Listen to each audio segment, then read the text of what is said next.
هوبي عيونه. يلا اديني كلمة وانا اديك مرادفة باللهجة السودانية. كلمة عراقية. كلش هواية. كثير جدا. طاوة. طوة. طاوة. طوة. ها. طوة برضو. جدر. قدر او نحن بنقول لها حلة. طاسة ماي. طاسة ماي. ما يعرف. دولكة. كده دقيقة. هذيش الحمراء. دولكة. ده جك.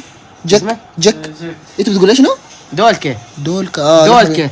سراحية. دولتشي. خاشوقة. ملعقة. تفشير. شبشير ده شنو؟ هاي الخاشوقة الكبيرة اللي مزرفة.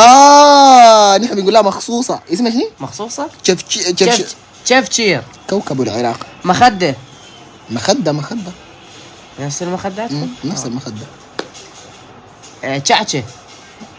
هاي إذا عرفوها الشعب السوداني كله تعزل. شعشة دي شنو؟ شعشة.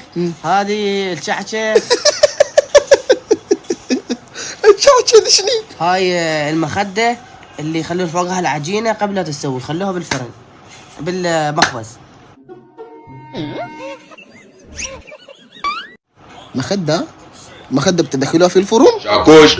المخدة مالت النور من يخبزون. ما مخدة اسمها أول حاجة يا أستاذ، صلح لغتك. هي هذه اسمها صينية فرن. لا يصير نفس هاي المخدة احنا نسويها بالعراقي. المخدة دي؟ نفسها بس على شكل دائري. شكل دائري. ونخلي فوقها العجينة. نوري ما ممكن نسجل يعني؟ معلش سكت لنا التيك توكك ده شوية. اسكت. واصل. المخدة هذه على شكل دائرة تصير.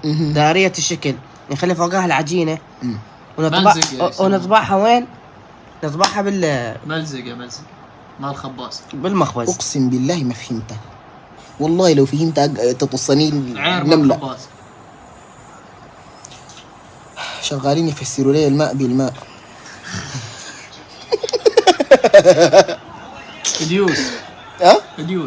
ديوس دي معتيس. قلوب.